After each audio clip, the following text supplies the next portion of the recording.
Nous assistons aujourd'hui à l'éveil économique de la jeunesse congolaise où l'on veut un jeune qui a une activité entrepreneuriale pour se prendre en charge. Et cette émission vise à promouvoir ce dynamisme entrepreneurial chez les jeunes. Aujourd'hui, nous recevons pour vous Paul Mukendi. Il va devoir se présenter et nous dire de quoi il entreprend. Bienvenue, Paul. Merci beaucoup, Madame Ornella. Merci. Vous partez bien. Très bien, merci. Et merci pour cette invitation, mais aussi pour avoir accepté d'arriver jusque là où nous travaillons. Comme vous venez de le dire, je réponds au nom de M. Paul Mukendi. Je suis environnementaliste de formation. J'ai fini en hygiène et assainissement à l'université de Kinshasa. Et je suis jeune entrepreneur, mais aussi militant pour la protection de l'environnement en République démocratique du Congo, mais aussi pour la lutte contre le changement climatique dans le monde. Qu'est-ce que j'ai fait? En fait, je recycle les pinets. Si on peut tolérer les termes, je recycle les pinets dans le sens de donner une valorisation économique à ces pinets-là. C'est notre activité phare. On les transforme en pots de fleurs, en table, en tabouret, en meubles de maison, pouf, mais aussi les fauteuils. Les fauteuils, c'est ça notre activité. Mais au-delà de tout, nous sensibilisons aussi les populations à mieux gérer les déchets, à protéger l'environnement, mais aussi à adopter les comportements éco-citoyens. Oui, M. Paul. Alors, Pina, vous venez de dire que non, vous savez pouf, pot de fleurs avec le Pina. Mais nous savons tous que Pina yango, ce qui est sili déjà, bois kakango. Maintenant, comment vous faites pour réutiliser yango pour ça la pot de fleurs, table et puis pouf? Oui, Pina, monsieur a commis tout dans mes Pina où tu as Pina justement ils ont parmi biloko esalaka ke mutuka etambola, c'est la roue oyo esalaka ke mutuka etambola, et après temps moko boye ebebaka ezwaka crevaison, c'est-à-dire pasukaka. Après d'abord kopasuka nango, la plupart ya bato babwakaka yango justement parce que il y a pas l'utilisation, ils voient pas quoi faire avec, et une fois babwaki yango toyebi ba conséquences ya pine na environnement ndenge ezaleli. D'abord, pune, yango moko esalaka plus au-delà de 1000 ans pour se dégrader dans l'environnement.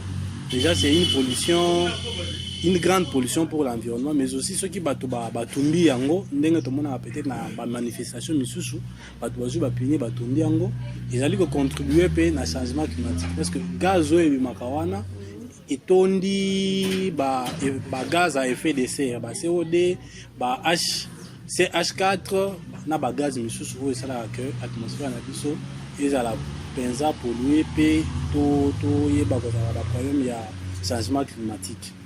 Alors tozaka ba pine wapi eza na ba garage et pas ba quado bango nde baza ba fournisseur na biso tokendaka pa na bango bien sûr ezango tozana na posa pine bango so zana ba pine oyo ebeba parce que ba pine miso ba benga ngo ba pine de rechange wana batekaka te bazela mituka misusu soki eye ekoki kozwa yango koreutilize yango, mais biso tozwaka pena bapine oyo mpona moye bareutilize yango na bamituka eza te oyo ebebi mpenza oyo bazobwaka tozwaka yango ya ofele te tosombaka epai ya bato ya garage na bato ya quado.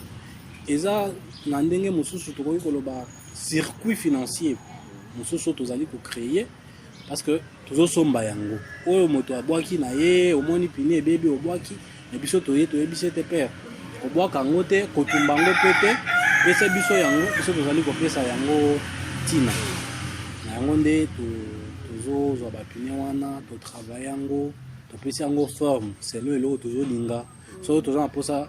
Si on a besoin que ça soit un pot de fleurs, on fait les pots. Si on a besoin que ça soit une table, on fait les tables. Si on a besoin que ça soit les poufs, on fait les poufs. Si on a besoin que ça soit un tabouret, on fait des tabourets. Et c'est, en fait, avec les pneus aujourd'hui, on peut faire beaucoup de choses. Et nous, notre slogan est de remplacer les pneus dans la maison. On roule sur les pneus, mais aussi on doit décorer avec les pneus. On doit manger sur le pneu et s'asseoir aussi sur les pneus. Okay. Voilà les slogans. Alors, est-ce que pour faire un pot de fleurs est efficace? eza pensa efficace. Soki tozo exemple ya pot de fleur, pine eza yemi na matière nini, pine eza caoutchouc. So tayi dire nango, ezosala au moins plus de 1000 ans pour se dégrader na mabele na ndenge ya mabele na biso. Plus de 1000 ans. Comparativement na ba pot de fleur oyo esalemi na argile, na ciment, na ba matière mosusu, po na biso ekopasuka nango te. Eza nango kaka wana okoki kodécorer nango lelo, lobi odécorer nango lisusu ti nalobaka kaka ti na ti. Okoki kobaya yango pe te. Eloko okoki kobaya eza couleur. Parce que tu utilises la couleur pour te pesa ngo pe ezala kitoko na miso. Okoki ko changer pe couleur. O changer couleur. Ce qui olingi so moni peut-être que couleur verte oyo ezaki na potango yaki ebaise yo. Lokola ka ndenge bato ba rependaka na mur.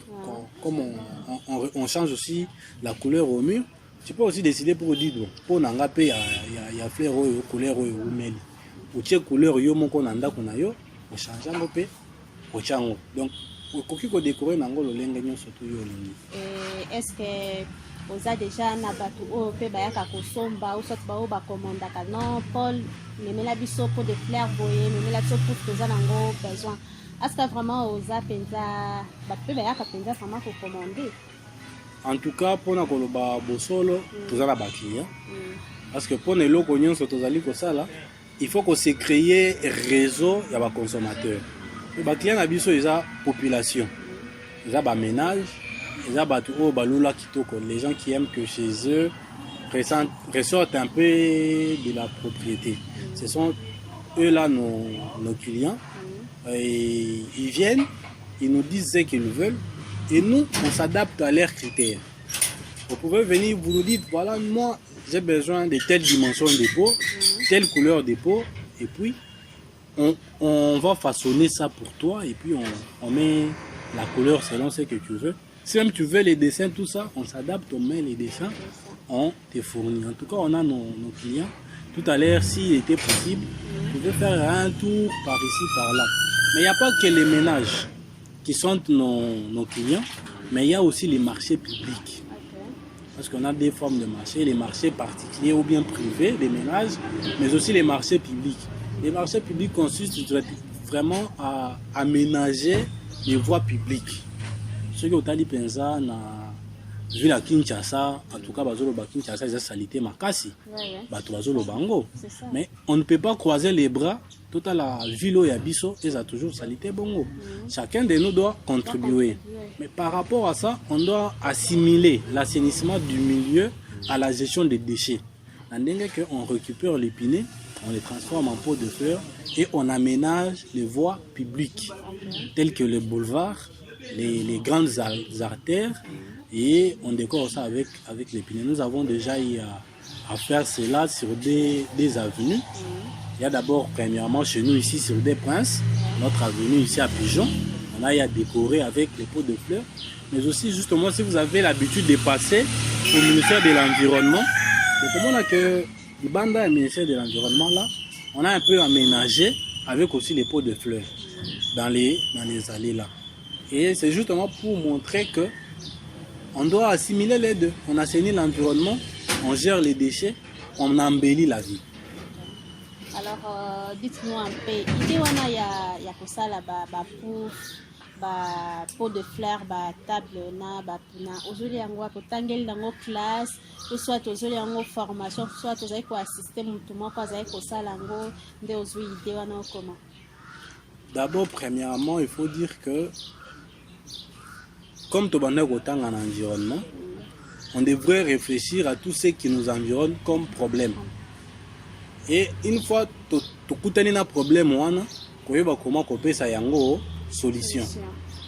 Tu as dit que tu as un pneu comme belé, on a tu as une idée en 2019. Tu as dit que biso nanda ko tu as un motuka. Tu comme peu na mitu. Après crevaison, va changer pneu. Pine tirali kaka na lopango. Mbula soki beti mai evandi na kati ya pine. Maintenant les moustiques commencent à se développer et c'est les dérangements, les piqûres, la malaria à la maison. Parce que les services d'évacuation des déchets auxquels on est abonné, quand ils viennent, ils ne récupèrent pas les pneus. Ils vous laissent vraiment vos pinets là. Et c'était vraiment une montagne. Je me dis, bon, en fait, moi en tant qu'une personne qui fait les sciences de l'environnement, qu'est-ce que je peux faire? Na ba piné haut. On peut faire ça des poufs. J'ai commencé à mener des recherches. On peut faire ça des poufs. On peut faire ça des meubles. On peut faire des tables. On peut aussi en faire des pots de fleurs. Parce que je devrais normalement commencer en 2019 l'exécution. Mais pour réaliser ce travail, il faut vraiment que vous ayez un matériel logistique. Et puis à l'époque, j'étais encore étudiant. Okay. C'est pas facile de se concentrer à une telle recherche, mais aussi continuer à aller au cours. Et puis c'était l'année finale pour moi. À l'université, on avait aussi certaines responsabilités que l'on occupait dans les clubs des étudiants en sciences de l'environnement. Et cela ne nous permettait pas vraiment d'être concentrés sur les projets. Alors on a un peu laissé, mais on réfléchissait, on menait des recherches. Si 2021, parce que tout le bas vérité, aussi si en 2021. Mieux que l'année académique, c'est 2018, 2019. Mais par rapport à problème sur campus, que aussi en 2021. Après avoir fini, on avait un peu le temps pour se concentrer pour un projet. C'est ainsi, on a mené des recherches. La meilleure stratégie, d'après Oyo, tu apprends qui la méthode de recherche, c'est ça que de nos jours, tout ce qui existe aujourd'hui, et c'est ça l'élément. Il y a déjà eu des gens qui ont déjà presque réfléchi sur les mêmes thèmes que nous. Alors on a mené des recherches, on a trouvé les gens qui le faisaient et on a appris. Nous nous sommes inspirés de ce qu'eux font pour aussi améliorer ce qu'on avait comme projet à faire. C'est ainsi que tout le monde a table. On s'est dit peut-être que ce n'était pas présentable. Qu'est-ce que nous on peut faire pour améliorer? On a regardé comment les critères, la peau, c'était pas bon pour améliorer. En tout cas, pour notre tabouret, on les a formés la biso propre. Parce que maintenant, on a bandé au salon. Formons la table, nous sommes présentant, on a notre formule propre. Parce que dans tout ce qu'on a eu à faire comme recherche, les gens utilisaient vraiment le punet brut, non traité, tout et tout, ça ne faisait pas beau. Imaginez que quand on a la maison de punet. Mieux que ces punets, en tout cas les gens, ça a l'air dérangé. Déjà, on a la table à punet. Donc, si vous continuez à du coup, vous directement, vous se rendre compte directement aux exact non? Oui, exactement. Attends, en cours de route, quand on est tous les quelque chose. Dès lors que Nathalie, je me dirais que non. Ce qu'il a fait, il a utilisé les punais. Si vous voyez, l'idée de décorer avec les punais n'est pas née maintenant. Si vous passez dans les endroits autres, vous verrez les gens utilisent les punais bruts. À Tchango, ils mettent la peinture et puis c'est fini. Le problème avec ces punais-là est que ce n'est pas vraiment, ça n'attire pas. Et on n'a pas vraiment, il n'y a pas moyen de commercialiser ça à cet état-là. Imaginez un punais brut, au Tchango peinture, au décoré dans le monde. Tu peux acheter. L'idée ici, c'est de créer une autre filière économique. Ce que nous appelons en environnement l'économie circulaire ou bien l'économie verte. Notre idée est que tu as une voiture, madame, tu roules avec ta voiture, tu as crevaison, au lieu de jeter ton pneu, tu nous envoies les pneus, nous on traite les pneus, et puis toi-même là, tu viens nous acheter soit les pots de fleurs, soit une table, soit les poufs, soit les tabourets, justement pour contribuer. C'est aussi ta responsabilité en tant que citoyen pour suivre les circuits de tes déchets. Parce que le pneu là, c'est toi qui as produit ça. Et nous, on ne fait que transformer. Donc, c'est dans le sens où on a des choses que vous allez réfléchir, que vous allez évoluer. Maintenant, quand vous parlez de nous là, je ne pense pas que non, le PCL, nous travaillons ensemble. En tout cas, nous travaillons ensemble. Premièrement, les abinons. Déjà, du point de vue sensibilisation, on sait que le rôle que vous allez jouer est tellement important que Batobele va découvrir l'initiative. On travaille avec beaucoup de partenaires et nos partenaires, ce sont tous ceux-là qui nous encouragent, qui nous achètent les pots, qui partagent nos vidéos, qui partagent nos images, ce sont nos partenaires. Mais il y a aussi d'autres personnes qui nous encouragent avec les idées pour dire voilà, harmonie, déjà si tu améliores comme ça va être meilleur. Et je peux dire que dans ce secteur, il y a beaucoup de connaissances qui entrent en place. Il y a la mécanique, il y a les côtés aussi artistiques. Il faut qu'il y ait vraiment du vrai artisanat ou bien qu'il y ait vraiment des artistes pour sortir de l'imaginaire, faire de la décoration pour que ce que à Taliboé, que quelqu'un ait un peu du mal de comprendre que réellement ça c'est un pneu. Ok. Et là, nazana sujet moko zo preoccupenga o penza preoccupanga pe makasi parce que na yo kaka batebeli balobaka ke no ba jeune congolais ba jeune ya lelo balingaka kosala misala maboko te balingi mingi ko croiser les bras bazozela l'état congolais aya kosala misala yango na place na bango. Alors yo étant que jeune analyse ni zo sala par rapport à la situation là. Bon, il y a que batu o balobaka bongo, eza batu oyo c'est batu baza déjà na nyonso. O pena baza na facilité, soit excusez ngai, baza na facilité, baza ba politicien, bazo mona ke pona bango vie eza facile.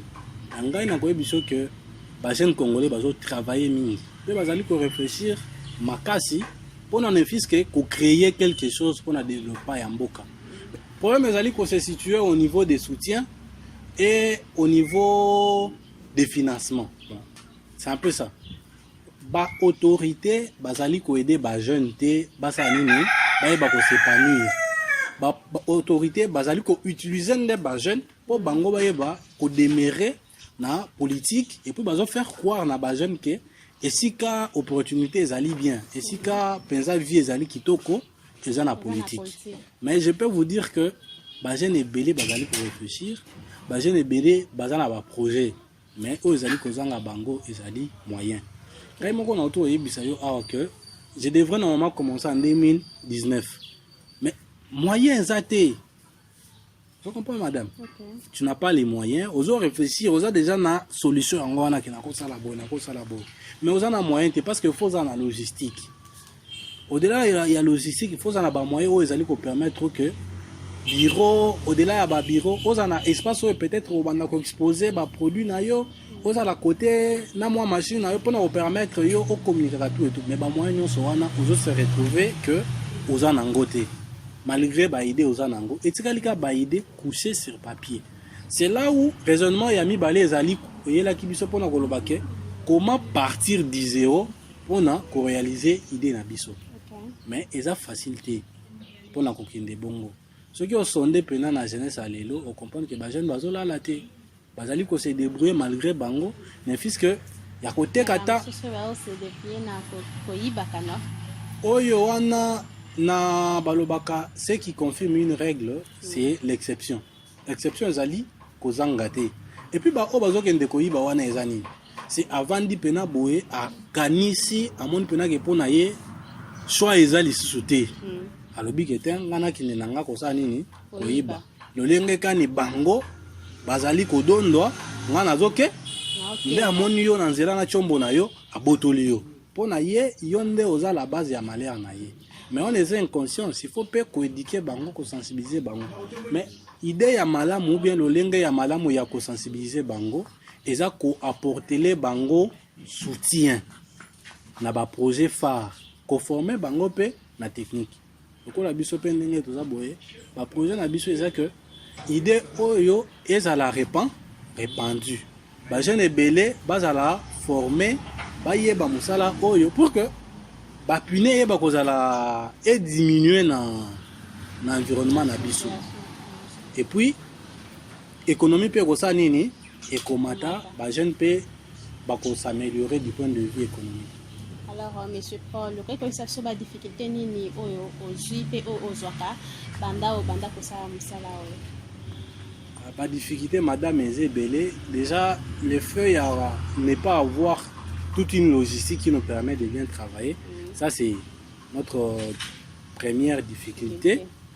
Mais aussi l'autre ça là, c'est pour que les gens s'y intéressent et que les gens achètent. Lorsque le marché est ouvert, tu as un problème parce que tu as un kango awa et tu as un nanda ku mutazali ko joya ngote. Difficulté mususu eza du point de vue travail, ba risque pe ezali. Mosala nyonso eza na risque o yango. Lenga tozali ko sala yango, tozali ko linga ko réfléchir pona ko minimiser risque. Pour tozu le principe ordre eza première règle na biso ya sécurité, c'est-à-dire que si tu allez travailler pour notre ordre. Mais difficulté na biso ya makasi eza kaka parce que toza na logistique te ils allaient permettre que nous puissions bien travailler, mais au-delà de tout, les marchés. Nous voulons que la vie de Kinshasa puisse être transformée en beauté, puisse être embellie, pour que quand les gens viennent chez nous visitent, qu'ils sentent que Kinshasa bopeto, Kinshasa propre, au bazali ko betali solo wana, eza ka ba slogan te, eza réellement yango. Mais nakati ya Kinshasa bopeto, eza ka évacuation ba déchet. Ils appellent embellissement floral, aménagement floral, ils allaient kokota naka, nakati. Mais aussi longtemps que biso tous allaient assimiler nous sommes balé. To gérer piné, to embellir nango. Vous verrez quand vous sortirez dehors, vous verrez que vraiment l'avenir est devenu très beau, très belle plutôt, allais-je dire. L'avenir est devenu très belle. Les gens bazali ko apprécier la décoration, ça y est nakati ya venu, ils allaient couper sa moto kimia. Et puis aussi longtemps que tous allaient ko travailler bon avec appui. Il y a une autorité, comme on a que nous allons kokende liboso, to conformer ba jeune belé, to koyebisa kuluna ke olie okende koyiba, tika koyi yaka yekola kosala po empiner, otekango, ozwa 10 francs na yo, ne komona ke na ba konyo sa Kinshasa na ba pépinière, to bana ko retrouver ba pot de fleurs o esalemi na pine, na ba maison nyon surtout, na ba véranda, na ba boye, na ba terrasse, to kuta soit ba pot, soit ba table, soit ba pouf, o ba to bazali ko vendre. L'autorité a une obligation à soutenir bino non pas vraiment une obligation est-ce que vous êtes déjà dans le financement jusqu'à présent tout dans le financement parce que l'autorité à mon côté à s'intéresser dans ma ambition que vous allez pour ça peut-être que ça la faute na biso nandenge que tu aborder bango to tendengani mais vous allez pour ça la démarche vous allez ko travailler de façon à ce que bango ba ya ko appuyer biso. Mais le comble est que na ba porte na bango déjà tous trouver ba blocage bazali ko permettre biso to avancer. En tout cas tous na projet na biso ya liboso atteindre le ligne to aménager qui liboso ya ministère de l'environnement. Projet na biso c'est que ministère national de l'environnement la vice primature ezala décorer banda intérieur si extérieur na papo de fleurs en pini. Si on contacte bango ils ont marché. Si on dit d'accord, le col à Bissomoko, tokoki kosala œuvre de bien en tant qu'écologiste, en tant que militant, tokoki kosala œuvre éco-citoyenne. En tant que to sensibiliser batu, to ye Bissomoko na ba moyen na biso, to décorer. Le lenge to sala ki yango na ministère ya environnement. Mais ali kosenga parce que talaka ville ya Kinshasa ndenge ezali. Soki otali boulevard ya 30 juin. Vous comprenez pena que était ils ont senga pena to travailler ngo, to façonner ngo, to embellir ngo. Mais les gens na boulevard à 30 juin tu ko éliminer ceux qui ont mokié, tu ko éliminer au moins pas moins de 1000 pinés. Kaka tout autour ya boulevard Wana. Vous allez comment déjà que to réduire pollution à bâtiment dans l'environnement, to décorer boulevard Pékin Kinshasa bopeto et juste parce que tout ba koleka wana ba comprendre pena que ezali kitoko ezali malamu. Pour ça na biso eza que ba autorité va comprendre. Ici initiative oyo tozana pour ça to répandre ngo ba tutu ba yebango mais aussi tu utilisango pour na rekomisa penza ba ville ya biso il y a pas que Kinshasa. La République est tellement vaste que na ba ville union surtout ça pour ça ba initiative oyo ezala encourager.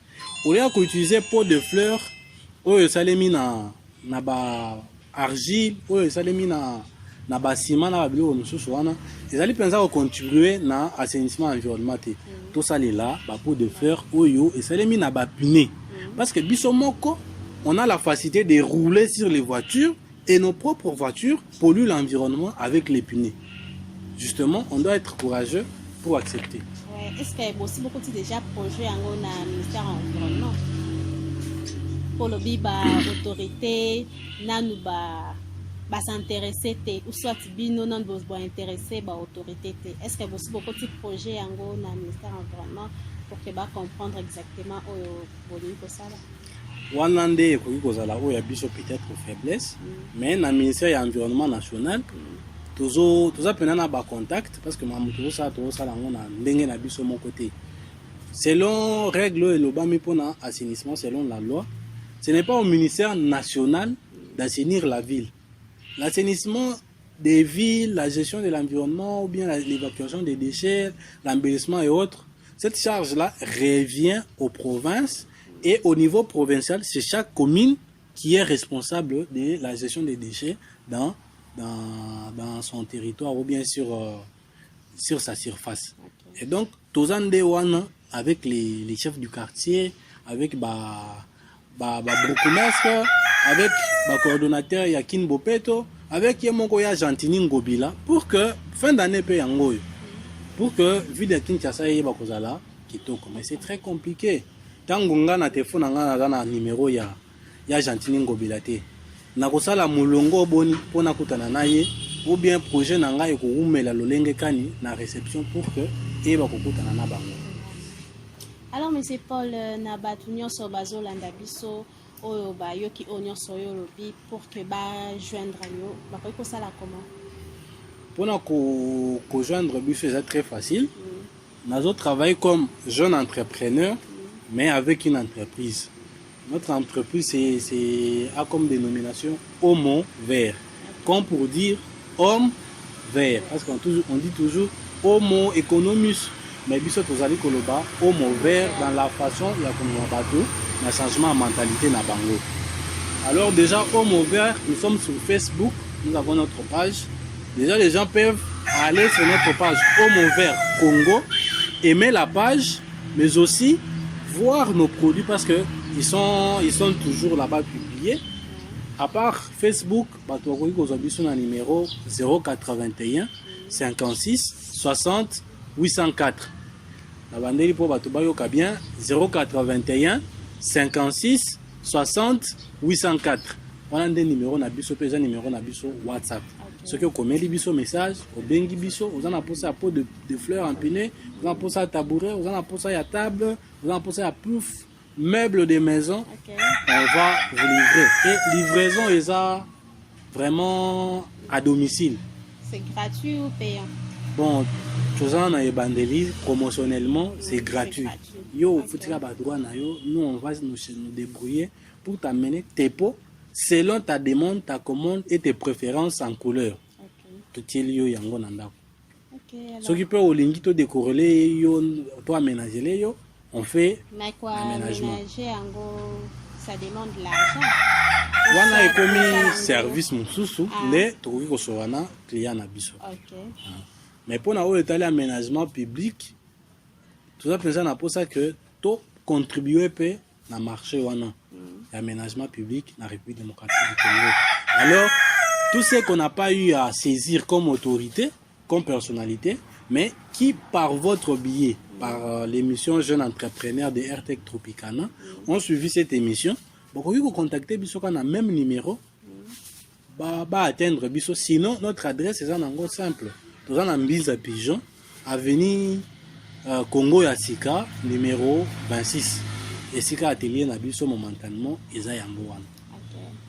Alors tokomi na suka émission na biso moya fin pona ba onyoso balandi biso na ba jeune pe baza ba jeune lokola yo o ba fandi no na ndako ba croiser les bras ba zo luka lolenge nini o ba koyibe ko entreprendre na domaine moko boye moya fin pour que ba yo kapso balanda yo moi. D'accord, merci beaucoup pour la parole. En tant que jeune entrepreneur vert, parce que nos actions sont focalisées sur la protection de l'environnement.